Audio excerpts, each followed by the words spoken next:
Hello and welcome. Welcome to week 3 of Shafiq's Dr. Emoto's Rice Experiment. How are you doing? Shafiq Villasanti here, Shafiq Empowerment Coaching. I hope you're doing well.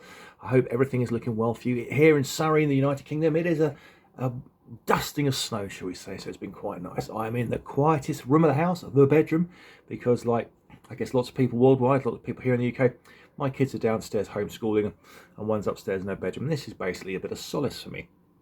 So those of you wondering who I am, as I said, my name is Shafiq Villasanti. I'm a coach and author and speaker. But most importantly, I am the survivor of 2 suicide attempts. And I mean it when I say that I genuinely know what it's like to reach such lows. I know what it's like to feel desperate. I know what it's like to scream out from the rooftops and feel like no one's listening to you. And I also know how it felt to reach such lows that on both occasions, once in 2006 and once in 2016, I actually saw out the actions to end my life.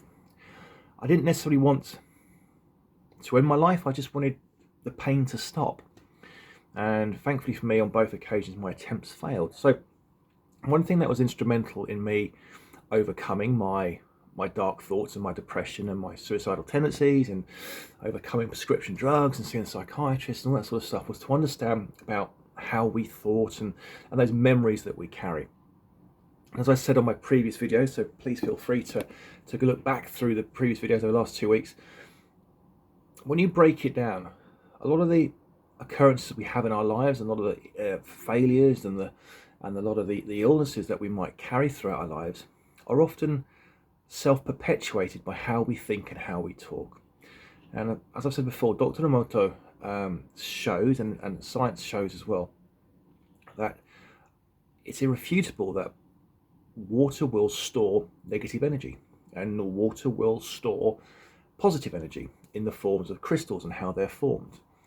And I haven't got a high power microscope, but what I have got is rice. And when you boil rice, it's constituted largely of water. It stores a lot of water. And if you hurl negative energy, and if you hurl positive energy, and if you leave well alone, the difference between the 3 jars of rice is visible. So we all know that at times we can hang on to bad events, we can hang on to bad energy, and it drags us down, and we know that we're reliving it over and over again. So what happens if you relive it over and over again, and then you wonder, why do you keep feeling the way you do? Why do you keep feeling lethargic? Why do you keep feeling down? Why are you prone to illness? And why are those people that are constantly chipper, upbeat, happy-go-lucky people tend to be in a better place, tend to show it outwardly in their skin, in their complexion, and how they feel? So 2.5 weeks in now, this is the start of the 3rd week. Every day I've been throwing abuse at one jar, kind words at the other jar, and the 3rd jar I've been leaving well alone.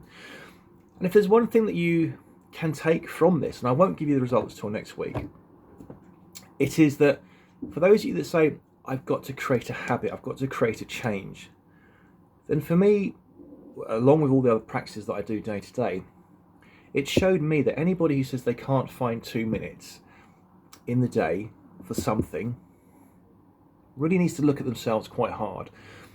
Because I've created this habit where I get up in the morning and I think, right, first thing I've got to speak to the rice. Yes, I'm speaking to the rice, but I've got to do it. And it fell into place quite easily. You kind of leave them on the windowsill, draw the curtains, say your magical words, whatever it might be. Today's going to be a great day. I'm looking forward to all the amazing opportunities that come my way. And then you speak to the rice. And that's created a habit. That's created a habit now that I know automatically what I need to do. And that's only taken 16 days now to create that. So you do have the ability to create that shift and create that winning habit. So don't doubt your ability to do so. And that's what I want you to take away from this, that after 2 weeks now, there is an inherent click in me every morning that I know automatically what I need to do. And that could also be with regards to how you feel about yourself. Start to create that habit with a post-it note by your window or by your bed saying, I am an amazing individual. I'm thankful for this amazing life that I have. And if you are struggling at the moment, say it as if you've got it already. Where's the harm in that? As I said before, I think Einstein once said that logic will get us from A to B, but imagination can take us anywhere.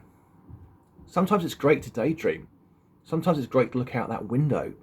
What harm does it do? Logic will say if you look out the window, well, you can see some trees and some snow. That's lovely. But what about if your imagination takes you to an amazing place? What harm does it do? Start to picture it as such emotion, just like I'm throwing insults at one jar, lots of profanities, showing lots of love and affection and positive words to another jar, and leaving the other one well alone. We have the ability to affect it through our vibration, through our energy, and what is stored in that, which will show itself hopefully next week, in how the rice is reacting to those bad words. So that's your update from Shafiq today. Hope you're having a great day. If you fancy an inspirational copy, there's a copy of the book, There's No Shame. Get it from www.shafiqempowermentcoaching.co.uk, or just send us an email at info@shafiqempowermentcoaching.co.uk, or you can get it via your Audible or your Kindle. Visit Amazon. Have a most amazing day. Stay safe, stay warm. As I always say, you've got to believe to succeed, and crucially, there's no shame. And if you're watching me for the first time, please subscribe, please like, please put a comment, please look back at all my back catalogue of my videos regarding all sorts of things: overcoming limiting beliefs, empowerment, overcoming tough times, how to keep the momentum going, my journey about my suicides attempts, and all the rest of it. I've got a great back catalogue there that you can click through and maybe think, you know what, I could do with a little bit of inspiration today. What does Shafiq say?